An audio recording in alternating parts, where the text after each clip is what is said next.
Are you listening? This is the Rob Scott Show. Damn. I mean, really, like, if we're not trying to change the world, what are we doing? Yeah. Welcome back to the Rob Scott Show. This is Rob. I'm with Sarah. Hi, Sarah. Hi, Rob. Hello. How are you? I'm good. I'm excited to record this. I'm just gonna, like I said, start every episode. I'm excited because I think I am. Well, just do it. I start every episode the same thing, so we'll get revved up with a patterned way of doing things so that we're comfy. All right, cool. What are we getting into?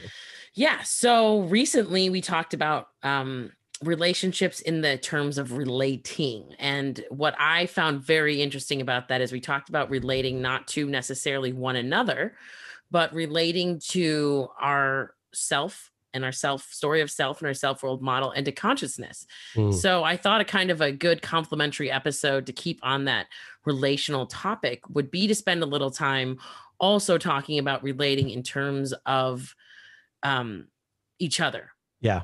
Meaning, while we definitely do want to acknowledge that there's a path out of self completely, which we've talked about. So go back if you don't know what I mean, go back and listen to any one of our recent episodes. But there's also really skills that you can get better at in relating with other people that are both conscious and unconscious. So I think we can give our listeners something very useful in this conversation as well. I love it. Okay. So two big concepts that maybe we can try to get to. One is sort of how relationally driven the self that comes online is and how that affects our identity in the moment. Meaning, if I'm with a parent, the identity of child comes online. If I'm at work, the identity of worker comes online, et cetera. And how some of our psychological challenges are trying to wear those many hats, and we end up with a self that feels confused, overwhelmed, can't be business owner and parent and partner and friend. How do I possibly get it all done? And part of that is this dynamic of how the self is very much tied to goals, like safety and predicting.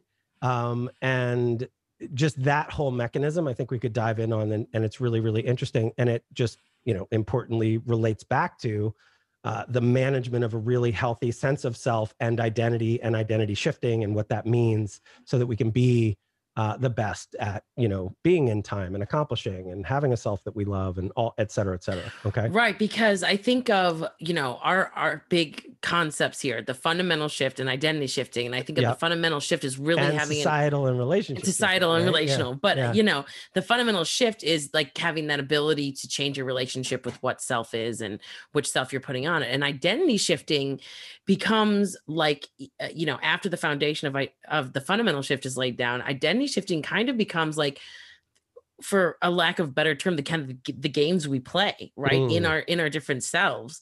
And so like I think there's a lot there. The really important, there's a, that's where all of it is, right? That's where, that's where you go from the simplicity and the one thing into the many things and all the things, meaning, all the goals that you want, everything you value, all of the relationships, all of the groups, all of the functioning of how society works, right? All of that is dependent on how we show up separately to interact with each other, so that play of separate and connected and all these different things. And, once again, kind of internally, so much of what self is trying to do, it's trying to do state management. So like even on a very unconscious level, like homeostasis in the body, right? Like regulating your heartbeat and your temperature and all these things that are happening. Your brain is working on that, but it's all out, outside your consciousness. That's, but it's part of the processing that's going on. And when we think about things that are above that, like emotions and kind of reactive thoughts that come online, those are in the system that to a huge degree are part of that regulatory process, right? So in big, meaningful ways, we think that a way to oversimplify maybe what the whole goal of the self is, like why would selves have evolved psychologically? Like what's the function of that? It is this almost predictive engine, right? So this is where time comes online. That's why I say the self is almost like a construct or a part of time, because the self has in it its own memory, its own history of itself. It's got all its sense information to go, what is now, like what's happening. but all of that is in service of like, what's my best path forward? How do I win? How do I survive? How do I reproduce? How do I get food? How do I get money? How do I do all those things, right? So all of those very human, normal goals that everybody has is like what your sense of self is trying to accomplish. And so this is why, if we're going to pick like what is the therapy we should be doing, or the coaching we should be doing, or the personal development change stuff we should be doing, it is getting like a rock solid, bulletproof sense of self-mastery and self, actualization, and just super functioning, version of you, but not in a way that makes you lost in that and is so deeply egoic that kind of overcorrects for like, I'm a god and I'm the most important thing, right? That would be like really immature and unhealthy. So that's why it's this blend of like, do you realize what it is to be not self? And then when you're bringing self online, all of this, management of these things are going on. So I was going to say two things that I wanted at the beginning. One is this kind of self and how it needs to morph against goals and relationships in an identity sense. And we'll get deep into that. But the other thing too, that feels really interesting is we talked in our last podcast about how we get into conversation and we relate to each other. I talked about like justification spaces and kind of shared narratives, and how that can either be healthy, or we can start to have those break down. And we're in the middle of a whole set of culture wars and all these really complex things as the world is getting more communicative and on social media and all the different things. So what I want to point out is that in this same predictive fashion that self is really interested in doing, as soon as you're talking to another person, what's happening is you're trying to model, because people are so powerful in how they change our state, right? Like state management, that whole thing, am I in pain? Do I have safety? Do I have enough to eat? Am I feeling pleasurable enough? Or is there something that needs to be addressed? That's the whole game of living. Now you put that on relating with someone else, and what immediately happens is we're trying to model, how do I have to be to get them to be a way that's going to be really good to my state experience, right? Like how do I avoid them punching me? How do I get them to hug me and love me? How do I get them to, get on board with what my goals are to help me, right? Like those kinds of things. And this is so when we're communicating, we're modeling how we have to be to get them to be a certain way, but we're modeling something that's modeling us back, right? So there's this whole like kind of it's now a meta game of like, I'm trying to model something that's also modeling. And so what you find in that is through communicating, through literally the exchange of vocal senses and language, what is really harmonious is when we can start to share narrative, right? We can start to agree with each other and say, yes, I see it that way too. And we start to signal back and forth visually, like smiles and handshakes and, all these things. In contrast to that, maybe we snarl or yell or punch, right? Like that's what we're trying to do. So I don't mean, that sounds so simple when I say it like that, but that whole modeling thing is what we're actually trying to do there, is find a coherence. And the shortcut is this agreement of narrative, right? That is almost becomes the goal. So that's so important, because if that's done authentically, like, wow, that's powerful. You found somebody who you can now share goals with and cooperate with and maybe love, maybe decide to parent with or whatever, right? But also when we think about bigger groups than that, there's all of a sudden a reason to start maybe lying and saying like, yes, I believe in that, to get the effect of having the other person feel like they can trust you, but maybe you don't really feel that way. So now we have all these systems of having to like protect against and sense, is somebody lying? Like, is that really true? How do I tell if it's true? And I have to hold that. And so things like trust over time with people become really deeply important, because it's again about this predictive thing. Like if I feel like I know you, part of that is that I feel like I can model pretty reliably what you'll do and when you'll do it, right? Like if we say, will you be there at 10 p.m.? And pretty, regularly you are, without any great variance, I start to just automatically go, I can trust Sarah in that way, right? And the more dimensions I know about you and the more predictable you are, the more trustable you become, right? And so that, all of that relates back to this kind of need of self to be managing, its own kind of state experience, how that, goes up into emotions and thinking and behaviors and all that. But in this predictive fashion of like, do we have control, right? Like, do I have control? What's going on? And so in relating, we will try to manage that by either being really honest and authentic, but also maybe lying about who we are. You know, if we try to pick up the girl or whatever, maybe I start to embellish how much money I make or whatever those things are. And it's actually called the problem of bullshit, right? We end up with like all this, how do I manage this? So anyway, relationships get really complex, and hey, you're not just trying to do that once, you're trying to do that in all the different relationships in your life in all the directions. And that is the complexity that we're in, right? So yeah, I I think that highlights the complexity of relating really well. I want to call out, for people either who aren't quite sure what you mean about modeling or haven't listened to a lot of our podcasts. There is the modeling where, we're talking and all of a sudden we both are leaning on the same arm, or we're both, touching the same place on our face. Like there's that physical mirroring modeling, but what I think, you're talking about is a more unconscious modeling that relates to kind of the way that our self is constructed in a model. And there's lots of unconscious things. So what I mean when you say like, you're modeling somebody, you're trying to predict somebody's model and then model it back. That's a yes. lot happening where you're completely unaware that it's happening. And I think a recent example that you gave on a coaching call is that like somebody, maybe you have issues with your mom and you haven't seen her in a while, and she walks in on a holiday and says hi, and you're instantly like all this meaning comes online for you.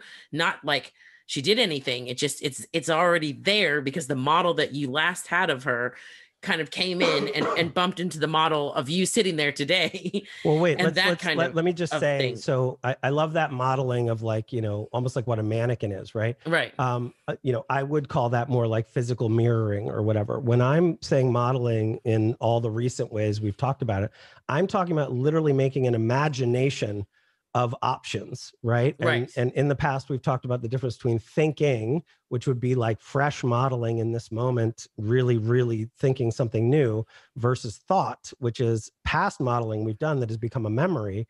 And one of the big problems of self is that we don't see how we put that thought back on the moment. And so with that mom, let's say she doesn't even say hi or do anything. She's just sitting across the room, literally reading a book.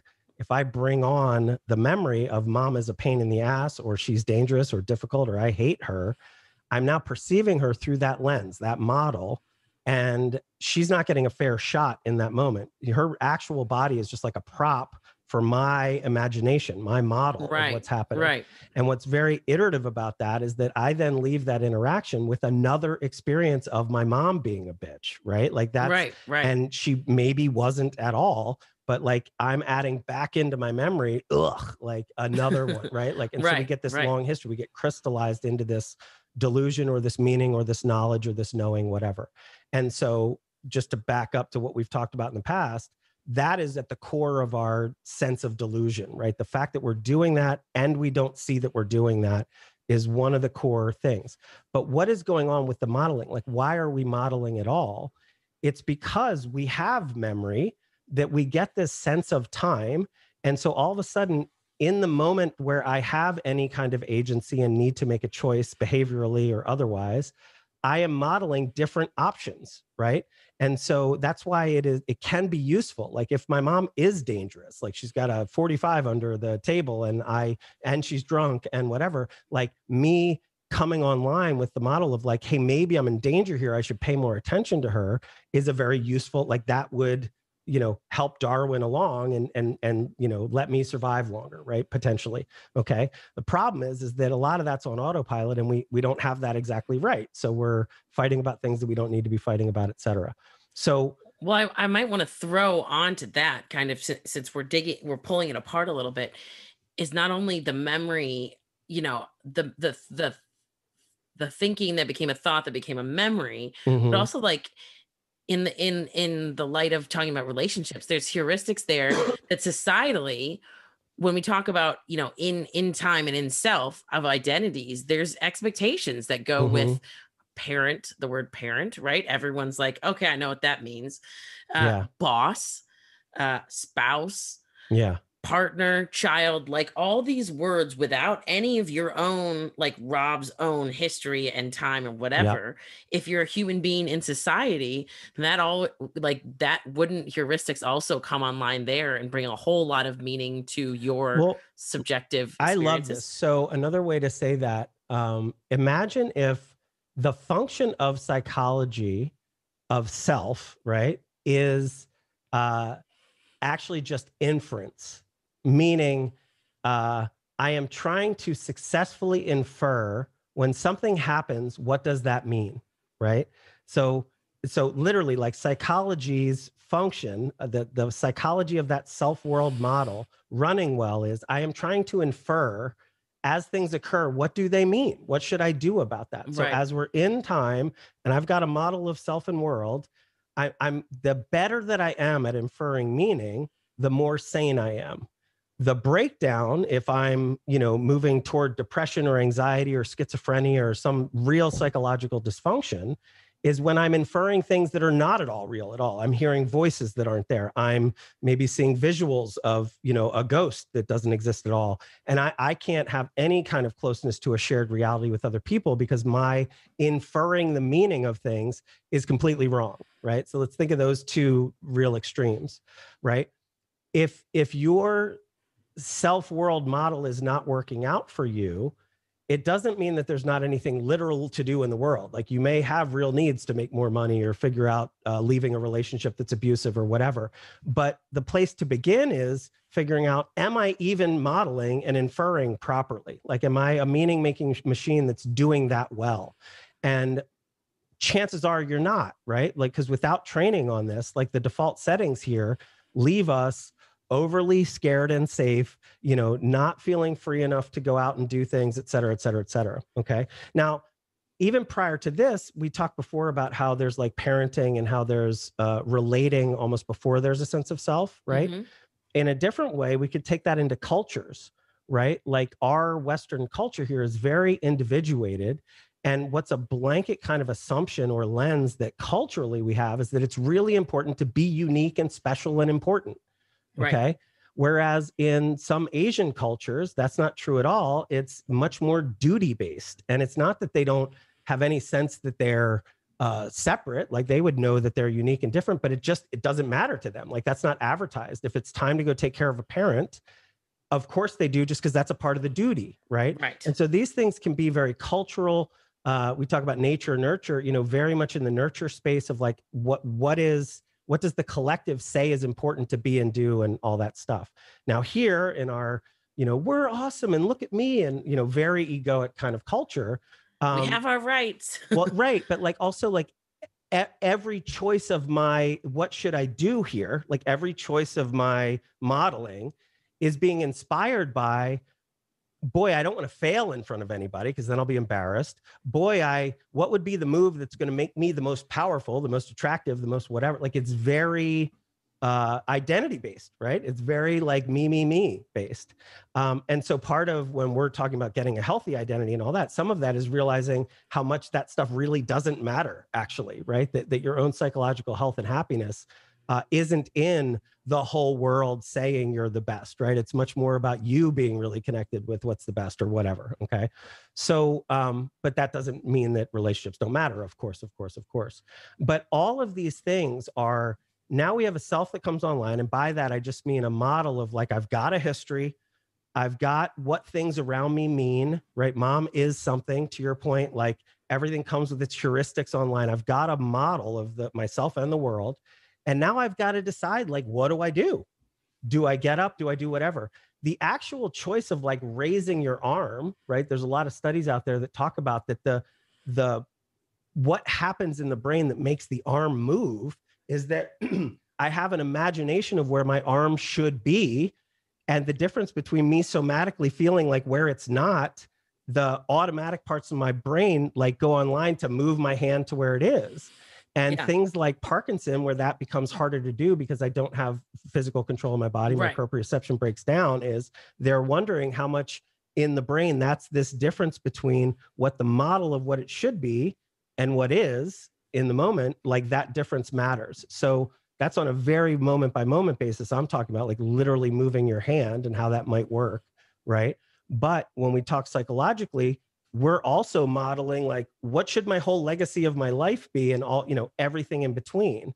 And so again, not just to talk about how complex this whole space is, but like, think about that, right? The complexity of one relationship and how we model and try to survive that one relationship, how many relationships we have. And then we're trying to model ourself in time and succeeding and what's my best path and all that stuff. And this is what almost every client comes to with like, I don't know how to figure, like, I'm overwhelmed. Right. I don't know what to do with this. Like, what, who am I supposed to be? What am I supposed to do? It quickly becomes absolutely exhausting.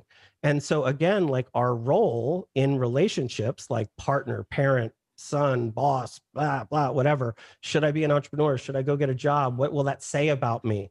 Right? All those things have so much to do with relating and how much we're trying to be important and influence and safe and powerful and all those things. That if we can't figure that out and get back to center in some meaningful way, we can get lost in it, right? We can just get completely overwhelmed and chaotic. Even if we know we pop out and get lost again. Yeah, there's two things on kind of the heuristics of the world part of the self-world model that kind of sticks out to me is one, if you have been listening and you're like, okay, Rob, I totally get that like words have meanings and stuff. Why does that really, how does that impact me? Like, I hope that what you just said really lands for people, because if you're someone who's like, I don't know why I'm feeling this pressure to get the promotion or to, be the partner that always, comes home with the flowers and whatever you think that you are not and you should be, you could check in with you, the self that we've been talking about, but also like there's a story that's carried with the world, right? So whatever society, culture, even if you're not in the United States, right?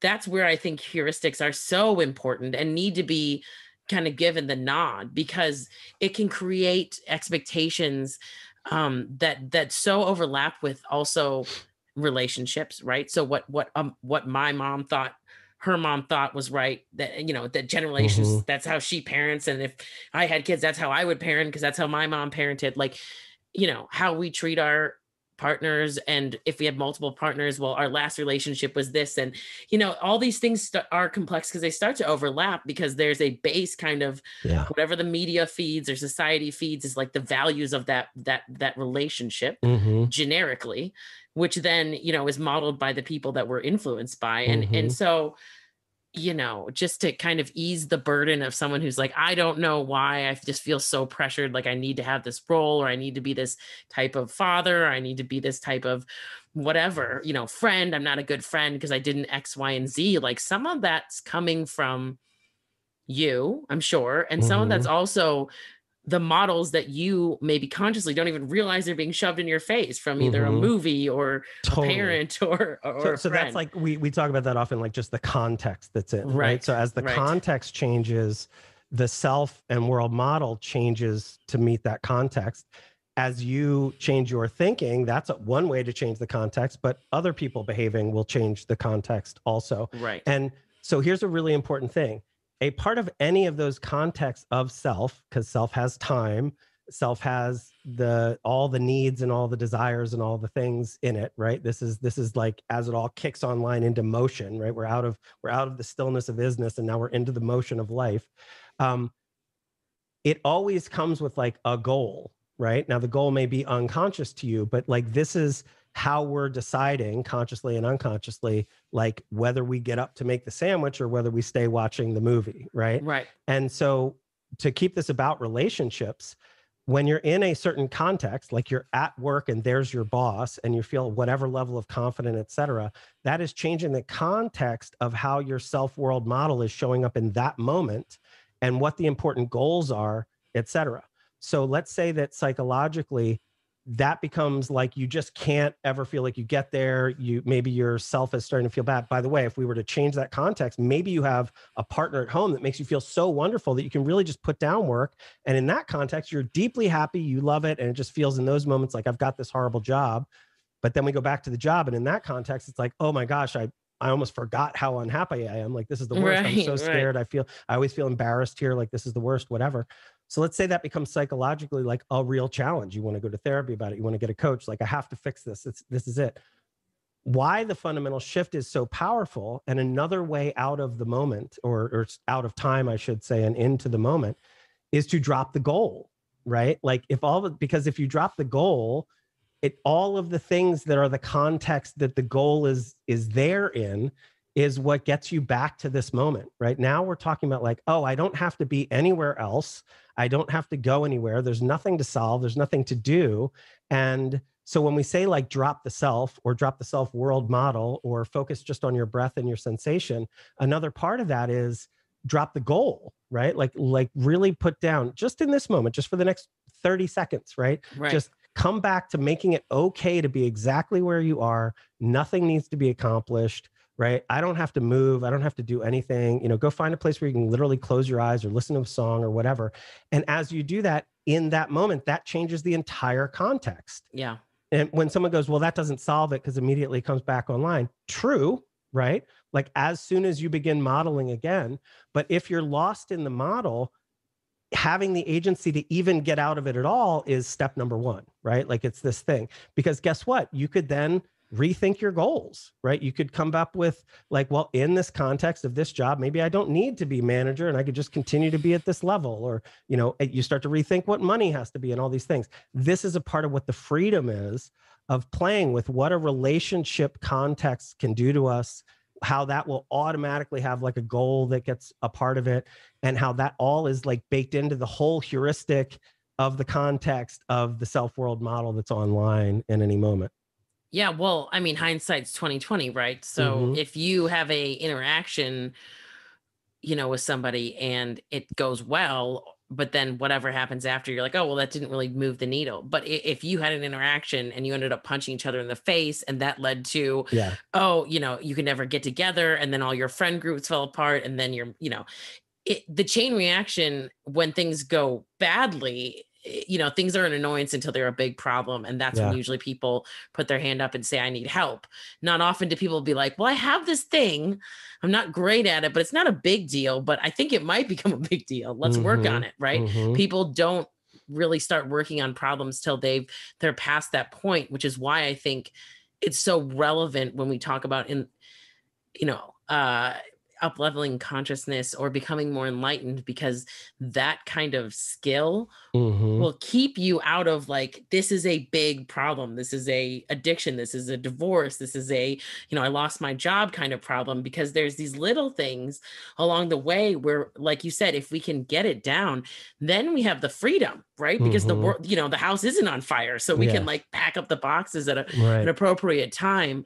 And the other thing, which it's kind of a segue, so I'm not sure if this is where you want to go with it, but you said something to me recently, today, before we were talking about how I had asked you a question about something fairly recently, and I had kind of forgotten how long it had been that I knew that answer when you gave it to me. Yeah. And when I think about kind of identity shifting and the complexity of relating, and just the complexities of being a human being, and all the issues that we've discussed, it feels like there's no way out of it. But it's so funny to me when you say, oh, well, when that got added onto your model, right? When you got that new knowledge, that new information, that new experience, it was like it was never not there. Right. It's actually that simple. So like kind of I'll go ahead and say like the power or the benefit of identity shifting, in conjunction, not just like, I want to become a different entrepreneur or whatever, but in conjunction with this like deep relationship with the fundamental shift in consciousness. Yeah. It can be that easy, right? Because we're tapping into that mechanism that even though all this is going on, there's like there's a straight, short path through it to create like really profound change, in the same way that now that I know that answer, it's like I always knew it. Right. Yeah. In the same way. And there's so much good stuff there. And I'm really happy you brought that up. The reason that is that the self that is coming online, whatever is being brought online, if I'm doing it unconsciously and I don't know, and I've been triggered, and so a lot of fears are coming online, and that's what I feel like, that's what feels real in the moment. That's why I say, well, it's not real in the sense that it's permanent. It is real in the sense that you're experiencing it, like it's going on, but it feels as though that is exactly what you are, what you've always been. It feels in the moment, like when it's unchecked, much more permanent, right? Right. So quite literally, someone can walk in the room and they have ruined the night because in their presence, you feel differently and you're not actually free, unless you have the skills we're talking about, to manage that and really put it down and change your attention and do all the cool things that give you the freedom to remain empowered and amazing. But, now you're at effect of their cause, and there's no escaping that because they've changed your world model. And now it feels like the whole night's ruined. It feels like the whole thing. And then it feels like, well, I've always had this problem and I'm never good around people I don't feel powerful around, right? And so the always and the never is in the model of self, like the self that comes online, like that's part of the feature, right? Because the function of the self is trying to do an assuredness of meaning, right? It's trying to figure out, what am I supposed to believe here? And so as it's doing that, its best function is to believe whatever it's making up, like really, really deeply. So that happens in negative ways, but it can also happen in really positive ways. So all of a sudden you gain a new skill. Not only do you not then give credit to where you got it, you like integrate it into you, and it feels like you figured it out and you've known it like forever. So we have clients do that all the time. Like we'll see them after, and all of a sudden they're coaching on our stuff, and it's, and I'm happy because I want people to like share this and all that stuff. But and in ways that I've learned things, I don't always give credit back, and because all of a sudden it's like I thought it, but we're all standing on the shoulders of giants in that way. But the function is that once we have it, it feels like we've always had it. And if we've lost it, it feels like we never had it, right? It's like, it's one of those things that's the permanence isn't real, but it feels very real, right? Well, relationally, ask a new parent after a year, how long does it feel like you've been a parent? Oh my God, it's like I've always been a dad or something. They could be not a dad for 25, 30 years. Yes. And after 1 year, that's like, I can't imagine ever not being this. So identity almost is like quick drying cement that is constantly being poured over itself. Yes. Because that's how easy it is to be like, I'm always this person.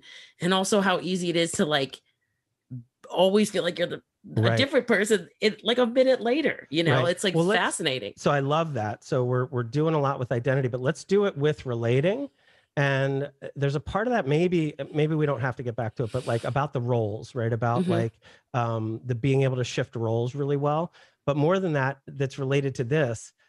When we have that shared narrative or a history with a person, right? Which the heuristic that can be built up is one of trust or not trust, or I like this person or I don't like this person, and all those things.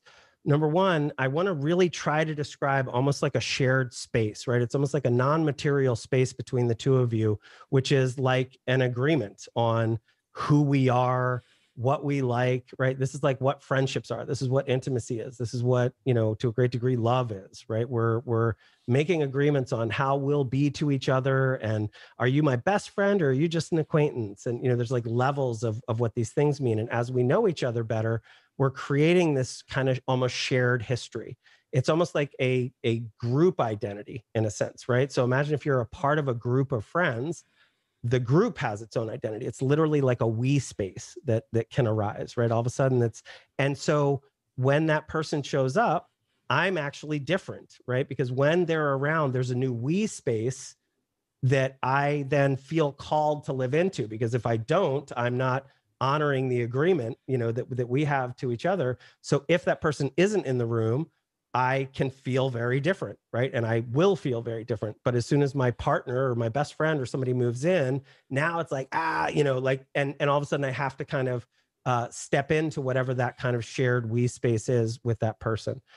So now a lot of that is based on what is my memory of that person, right? If one of us completely lost our memory, which would also be like I lost myself, like I don't even, if I have true amnesia, I don't even remember who Rob is. Like I have no history of myself. I don't really know what my goals are. I don't know what's important. Right. But I also don't know who you are, right? Right. So now I'm not trustable in the same way. So again, I'm just trying to call out like how much of that is in the kind of shared agreement and the history that we're both doing and the way we're modeling each other and we're modeling the we space, right? So So those are all like in thought space with each other, right? That's going on.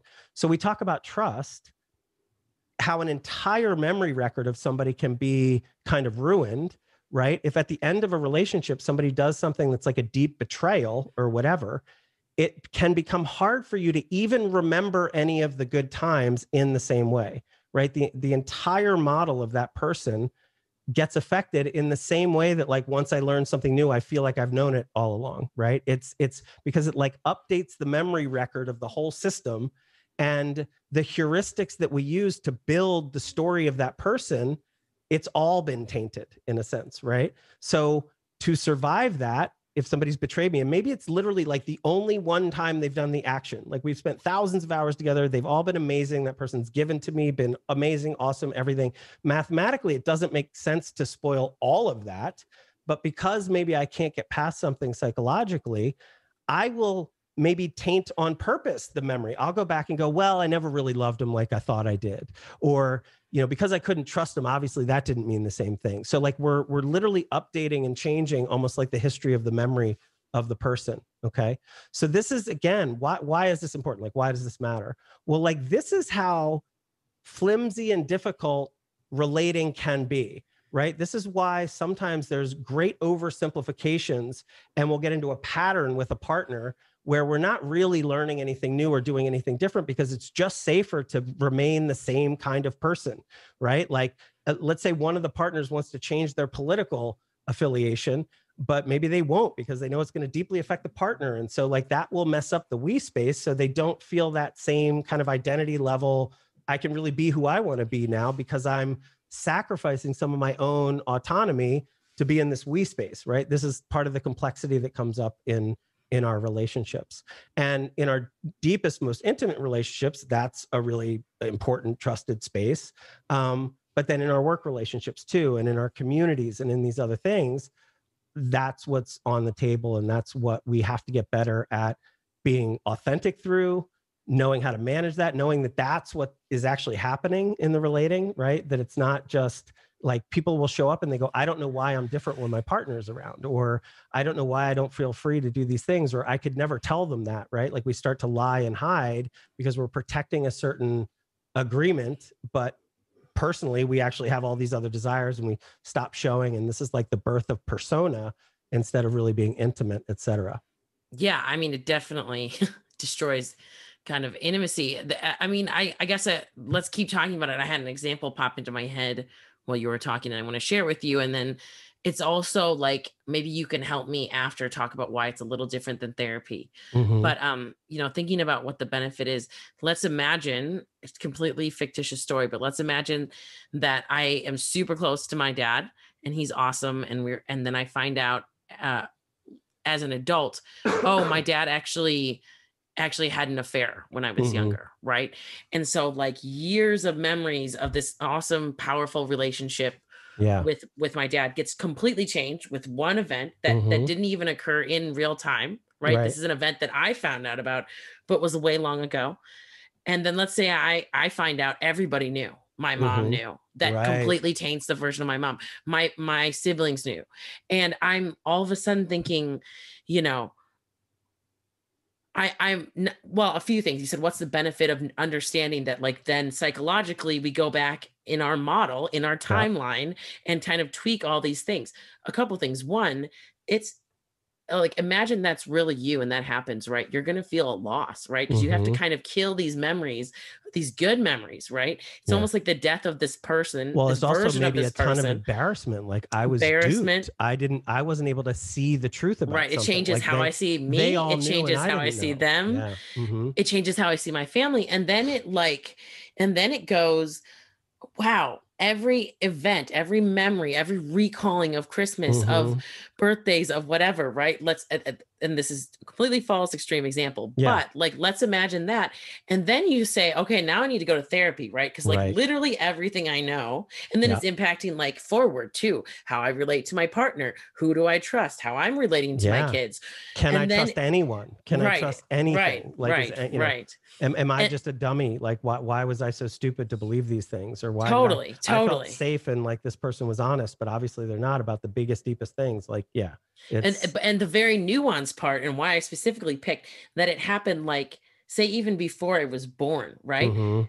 Is that it's not, we've talked a lot about reality, and this is reality and this is what I know. Like, you Mhm. imagine living decades of your life in a reality and then having one Yes. thing change it.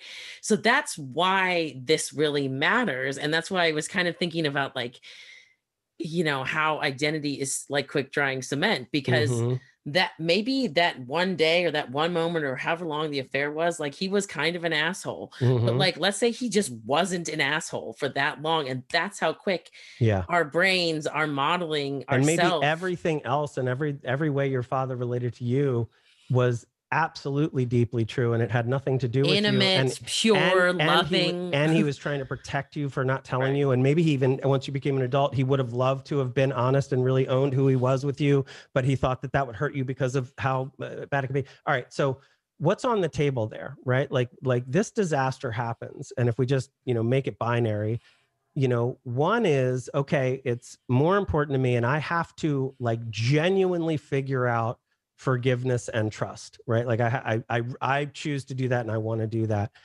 Am I just going to fake that? Like, is that even possible? Can trust be rebuilt? There's that whole big question, right? And the other thing is, maybe it's really important, like, oh, I don't know what I can trust here. This isn't safe and I have to hold a boundary and kind of move on. And can I survive that in whatever way? So one, I want to point out that, and this isn't the difference with therapy, but you mentioned therapy, so I'll point it out. A lot of times therapists or coaches, or let's say a relationship coach that you go to, a lot of times there's an assumptive platform there of like, well, I'm a relationship coach, so the goal will always be to heal this relationship. I deeply disagree with that, right? Like there are absolutely times where breakup is the best option, okay? But that doesn't mean that sometimes it's not the best to figure it out and stay, and if you have kids or whatever, right? But be sure whoever you're working with isn't just defaulting to An assumptive platform. obviously we have to get this to heal, right? Right. Because sometimes it's just like that's not healthy, or one of the parties really isn't being honest, or they're an addict, or they're they have mental problems or whatever. And sometimes a boundary and getting away is really, really important. I'm going to get weird about biology for a second, but like part of this is, okay, we're made up of a bunch of cells. We're actually a bunch of neurons and all these different things. And so if you start to go, well, how are separate cells somehow emerging and having an emergence between all of these autonomous separate things that end up working together to end up having like some one thing kind of coalesce that has an agency on top of that, right? So a lot of this, when we've talked about free will, when we're talking about why do we model to make decisions, all this, we're talking about agency. We're talking about control. Like, do I have the ability to control? Like, I'm choosing relationships because they're giving me something and it's really good, and I'm giving something back and that feels good. And I can also choose to leave it when that feels safe and the right decision. All of this is about like agency and choice and all these things. And so like if we look at the stack of biology, like at what level is the agency? And so the reason I'm bringing up the cells is they've some people think, some biologists think that they've figured out that part of what happens in why cells can coalesce to start working on bigger structures, where the bigger structure emerges and actually has its next level of identity, let's say, what it requires in some sense is that the cell can actually get with another cell. And what gets lost is, let's say at one level, the cells, if one is like taking on sodium, it knows whether it's taking on sodium, or if the one next to it is getting sodium, it knows that's not me, that other cell is getting on sodium. But then those cells can link up in a certain way where if either of them take on sodium, the other one reacts just like it took on the sodium. And so it gets all of the information from the other cell minus the information of like who started it or where it came from. So think about that. Think about cells starting to join up, and now they actually have a shared experience. And much in the same way that when we're communicating, part of our thing is to create like a shared belief system or narrative between us, right? Like, are we seeing reality together in the same way? Well, if we're doing that, to whatever degree we can do that separately, imagine these cells that are absolutely doing that, but they're doing it so much that they're forgetting, or in the communication, part of the transmission that's getting erased is like where the thing began. And so what that does immediately that's really interesting is it starts to take lying out of the thing, right? Let's say one of the cells wanted to not behave well and like poison the other cell. Well, it wouldn't do that because it's just going to have the same reaction. Like whatever happens to the other cell is going to happen to it. Okay. Right. So this is, imagine it's almost like the Borg coming online, right? The Borg is like a collective is happening here in some way. But what's required for that to happen is that there's a memory loss of some of the information of like what happened, right? Like something I would have known when we were a little bit separate now doesn't get communicated because I'm together. Okay. So that things like that literally happen when cells come together. And there's a whole lot of thought that that's how we start to coalesce and emerge like a one thing on top that starts to care in a different way than the individuals do. Okay. That it requires that. I'm not saying that we need to forget like that. Okay. But if we're really genuinely talking about forgiveness and a partnership and something we want to come back to, one thing that is not going to foster that is a deep memory about that hurt and like continually replaying that and carrying that into the present and going, but you're not trustworthy, but you're not trustworthy, but you're not trustworthy. There has to be a bit of forgetting of that or true forgiveness of that so that it's not literally brought into the new moment, so that you can actually just find that shared space again and decide to trust it again, right? Like it has to be almost forgotten in a sense, right?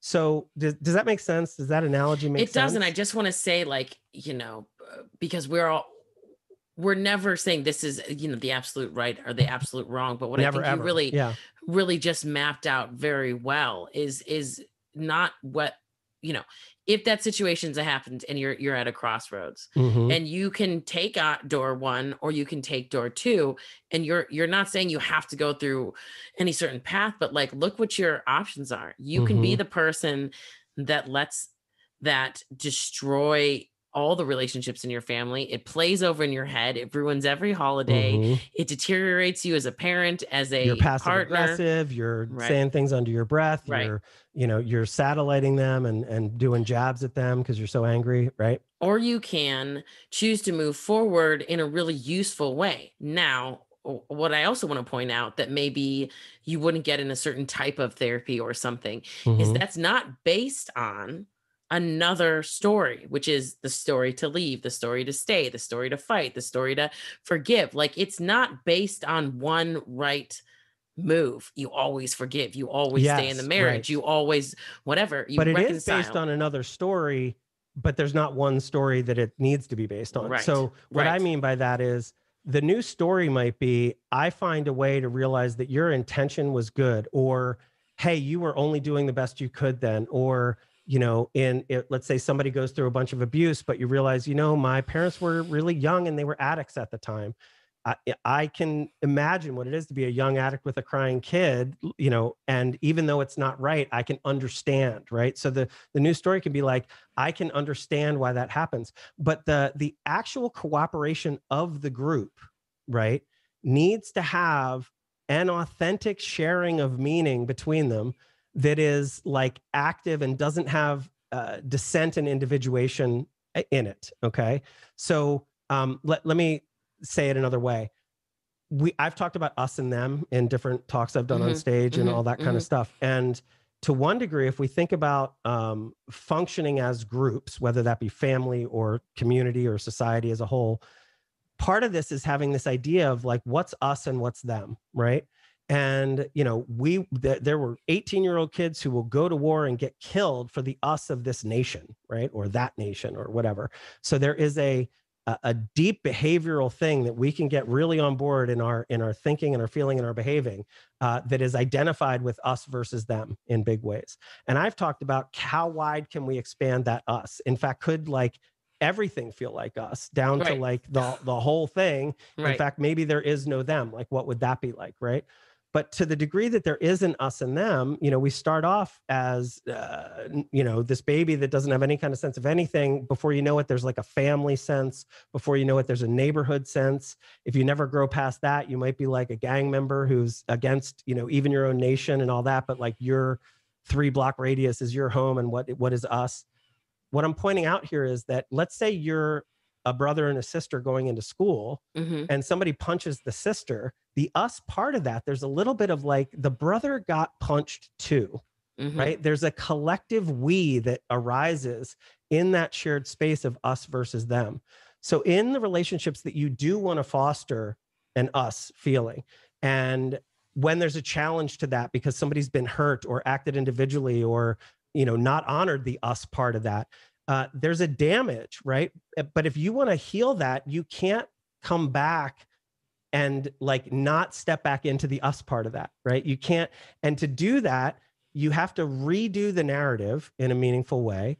And there's probably needing to be a forgetting of some of those hurts that have happened. And it doesn't mean you literally have to forget it, but it can't be like relived in and causing the, I'm not really in this us. This is an other. This is a thing I'm fighting, right? And so, you know, in bigger groups, when we start to talk about communities and you know, culture groups that will work together successfully and all that stuff, having shared values and a shared narrative and knowing what everybody cares about and being very clear about that is the glue. As that gets, you know, if we talk about like the Republican Party or whatever, that's splintering because it's like, which one is it? You know, is it the religious part of it, or is it the abortion part of it, or is it this part of it or that part of it? And so it becomes really hard.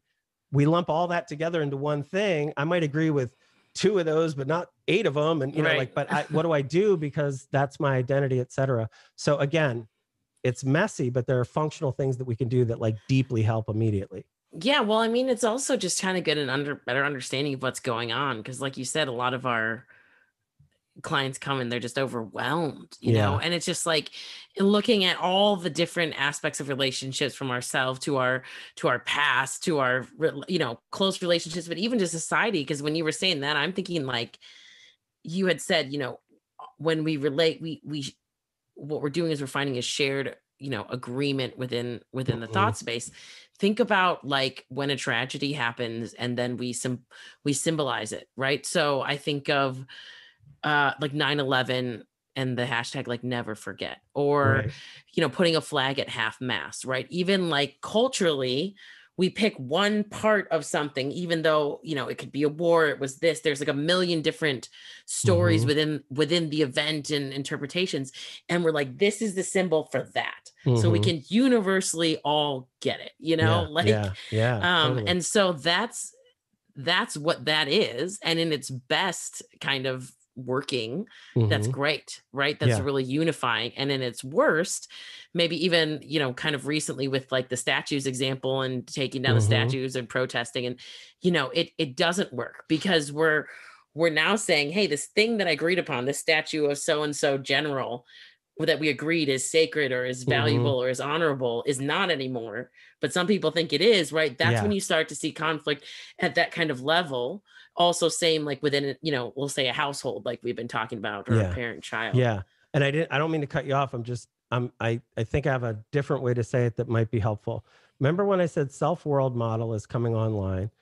All the other people in it are very, very valuable in that self-world model because they're either dangerous or wonderful, or I get things from all that stuff, right? So they're a huge, huge part of it.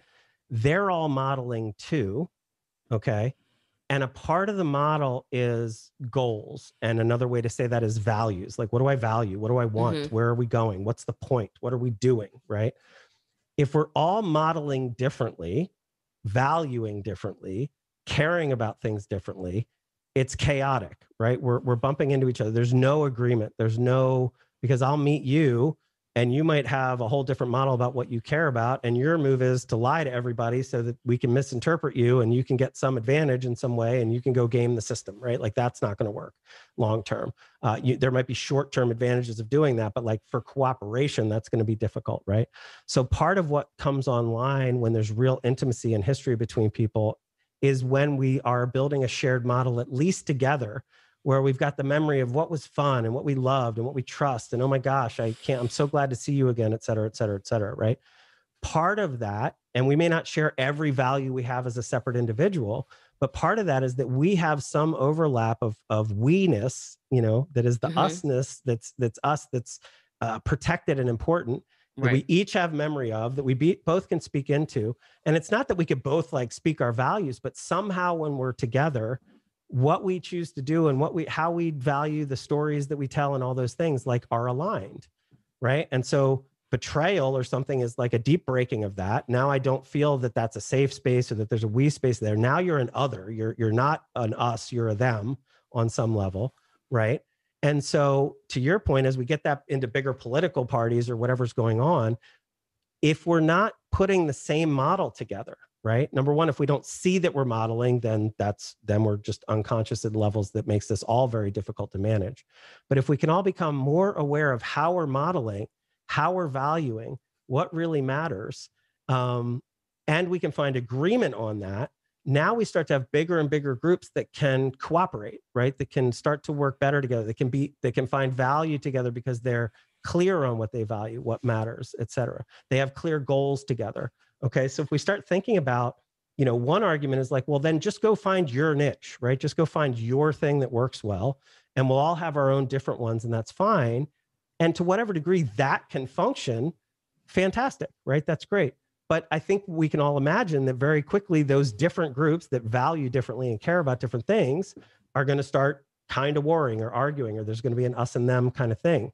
So when we really start thinking about like, how does the globe work better together? Like, how do we all just get along kind of thing? And I don't mean to be utopian. I don't mean to oversimplify this or whatever, but the better that we can figure out as humans what some of the more base core values that we really, really care about are, and get better about talking about that and sharing that, I'm of the opinion that I think that we'll find that we actually value a lot of the same things, but what we think we value as strategies to get them are incredibly different, right? So this person thinks that it's the economy first. That's going to be the best strategy to get all the things I want. But what they really want is safety and opportunity, and they want to feel valued, and they want the same thing that everybody else wants.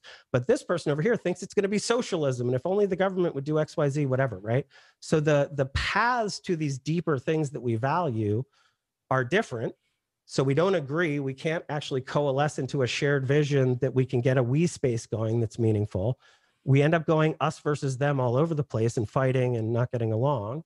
And the fix to this is a better understanding of actually what we really value, which people aren't too clear on that, knowing how to communicate that, knowing how to be authentic and sharing that. And this can start to heal the us's and allow the us's to get bigger and more inclusive and actually function better and better and better and be psychologically sound as we're trying to do this. Yeah. And I think the whole kind of message, at least that we're giving in the podcast, is that there's always a lot more than you realize going on unconsciously. And so bringing it into consciousness is huge. And the saying, let's agree to disagree, and how there's often that's like a white flag statement, right? You're like, because you're aware that you're disagreeing, you're consciously choosing, hey, I get what you're saying. I get what I'm saying. Let's just agree together. And you're deciding to value create a new us. space. You're valuing the us over that issue. That issue. How powerful is that? That's amazing. It's huge. It's huge. And I love, as usual, we bring up relationships and people are like, oh, this is what we're going to talk about. And I'm sure we've talked about it in a brand new way than most people do. But like we often talk about this work as being the universal solution. And it's like, what does that really mean, right? The universal solution. Like there's a lot of problems, Rob. How can this universally help? And I hope that you can see from this episode, like, and maybe the one where we talked about relating, right? So this values conflicts that you were just highlighting and how to kind of shrink down the us versus them is that can happen in our own heads when we don't know why we acted that way and we can't reconcile that can happen with just me and you, right? If we showed up for work and I'm like, today we're doing this, and you're like, no, today we're doing this. It can happen with a family group. It can happen with a school group, a country, a globe. So like this universal solution really is, because again, it's not within it's not a forced outcome. It's not a forced behavior. It's saying universally, if we can grow in consciousness about this, we can, so to speak, agree to disagree more often, right? In a very conscious and useful way. Yeah.